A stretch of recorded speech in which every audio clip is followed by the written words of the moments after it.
Hello there, Seraphim17 once again. This is my Dead Space 3 Impossible Difficulty video walkthrough. This is the second part to Chapter 11. We are fighting the Snow Beast, and this is one of those boss fights that's not very difficult, but it can be quite frustrating because you make one mistake and you're dead a lot of the times.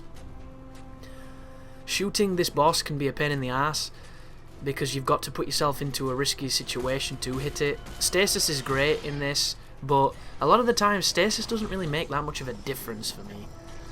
And the main reason is enemies still reach you when you stasis them, because I don't know if they toned it down, I don't know if mine's not upgraded very well, but I fall in and out of love with stasis. But we just need to get the last tentacle, and he's going to release his glory balls, so we can burst them as well. And on this bit here, if you're quick enough, you can do some significant damage. You'll notice I try and use the Seeker, and what happens is my Seeker aim is terrible, except for the final shot, which definitely clocked in good. And I would prefer like amount of damage you have to deal rather than having to do three, arbitrary things. Because one of the cool things about the brutes in the previous games, where if you damage them fast enough, you could kill them in one charge. Like if you were Seeker rifling them in the joint, in like the shoulder, to take their arm off, there was nothing they could do. You were just too powerful.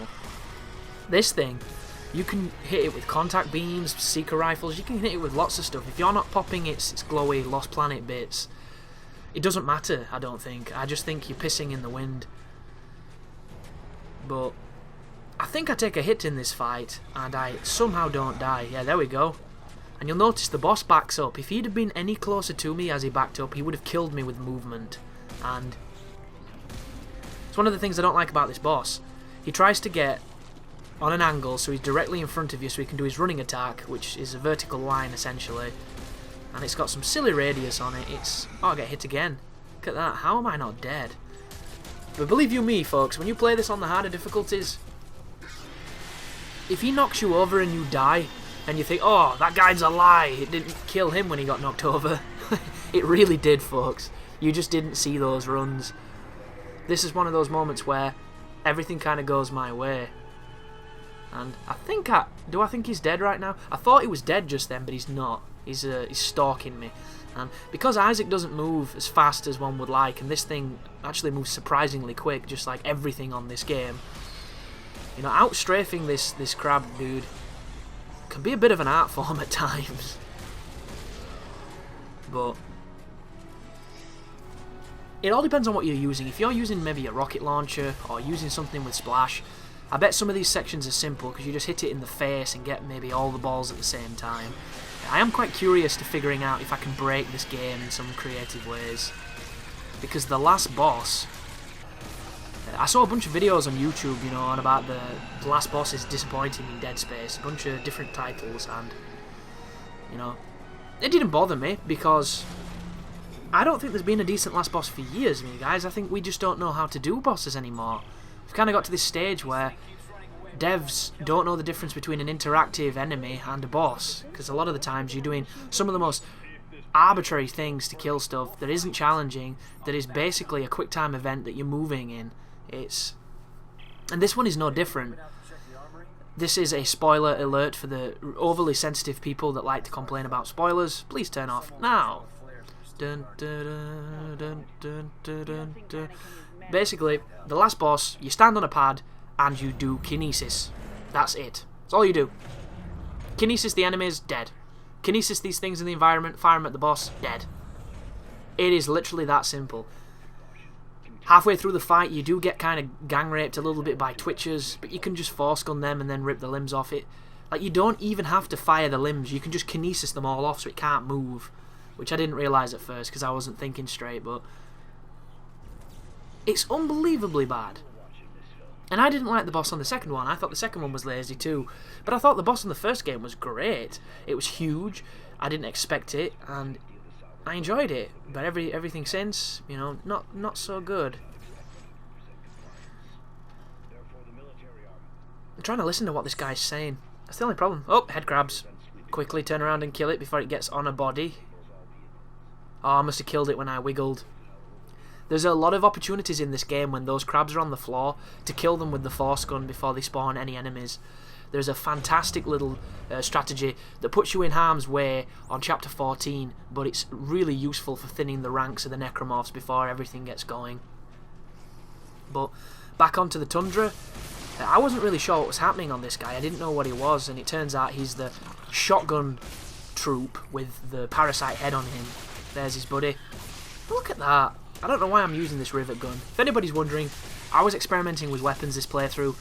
The rivet gun's fun to use when it's the semi-automatic one, like a pistol, but it makes me think of a nail gun, which is why I was using it. This is a suicide bomber. I thought that was the entrance he was coming from, but it isn't. It's actually him through the wall. But we'll deal with him. But I mentioned in the previous video, plasma cutter is not the gun it used to be. It just isn't. I think it's a conscious decision to do that because a lot of people probably didn't, experiment because the plasma cutter was so good. But don't be attached to it like I was. I made a big mistake being attached to the plasma cutter, and I will continue to make that mistake because there's something about this weapon I love. But I am under no illusion it is not the best multifunctional weapon anymore. There are plenty of combinations you can use which will give you a much, much easier time than you might find yourself in. For instance, the section coming up in the next video, I get ambushed by feeders, and the black feeders too, which means that they're really strong and douchey. I am not a fan of the enemy at all. They're just an excuse to have a mindless swarm of things to attack you. And my buddy thinks that that's an excuse to, excuse me, not have to program good AI. Which is a pretty interesting observation if you think about it. Any enemy that's just blatantly rushed you to attack, it isn't the most difficult thing to program, is it? Aggro range, aggression, find, kill. That's it. But I do think that they're necessary, because if every enemy just sat back, it'd be, shooting fish in a barrel, and you need the aggressive enemies to push you out of cover so that the snipey enemies and the turtle enemies can punish you. Remember how this room was that really weird ritual earlier? Turns out this is when things kick off. So you've got time to use the bench if you want to upgrade your stuff. I'm going to use it too. And I don't know what we're about to fight, but we're about to fight something, so just be aware. That is the probe gun. It seems like a surprisingly powerful weapon when you use it at first, but it just completely failed me when I was inside the cavity. So don't make the mistake that I made, guys, because I think it was the hardest part of the game for me, because what should have been something very simple turned into something very silly. One advantage to that silliness, though, was the fact that I learnt you can kite the feeders. It's not the best strategy when they're spawning all around you and trying to cut you off, but it's definitely good practice for learning how to run past necromorphs without taking hits. And it's to do with exploiting the way the attack animation works. And I noticed this, I've noticed this a few times. When you're running past a necromorph, when he goes to attack you, because of the way that the lock-on for the enemies works, the way that they follow you as they attack, as they swing, a lot of the times you will not be able to outrun the swing. Mainly because it's fast and it arcs and it homes in on you, and it's one of those, it's a cheap hit in my books for a lot of the time, because if you're running at full clip, they go to attack, you should be past them before the attack even begins, and when it finishes it should have missed. That's how I believe it should work.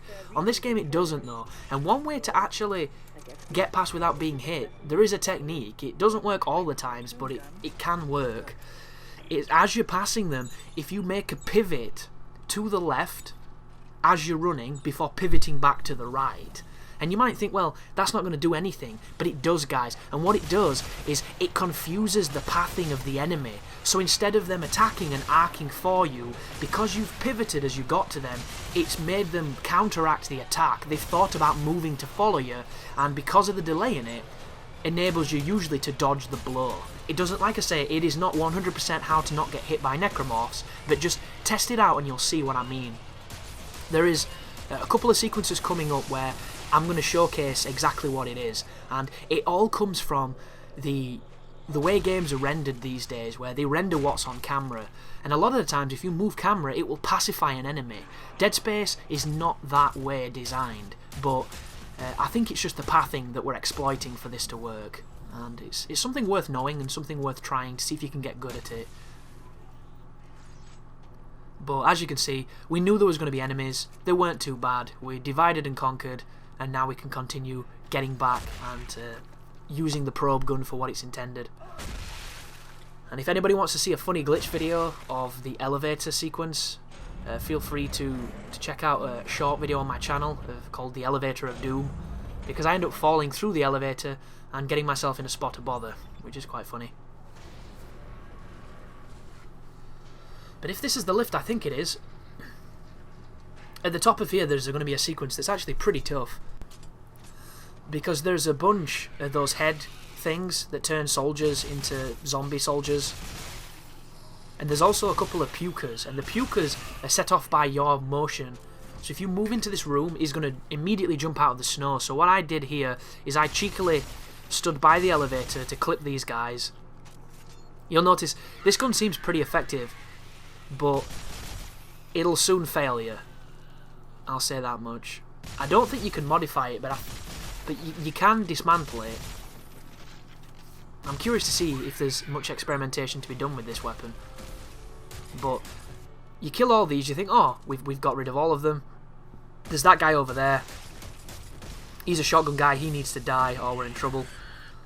One thing that really bugs me about this game is the invisible barriers around the geometry when you're shooting. A lot of the times you'll be shooting at an enemy, there'll be nothing in front of him blocking him and he won't take the damage.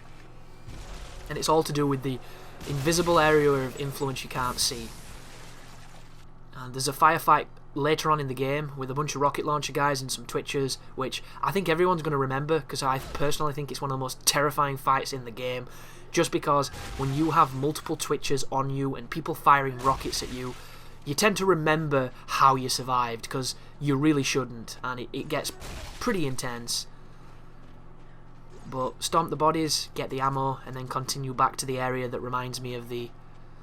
I don't remember the name of it, but on Metal Gear Solid 1, after the blast furnace where Metal Gear is in that room and there's those walkways that lead up to that control room, this room reminds me of that in Metal Gear Solid 1.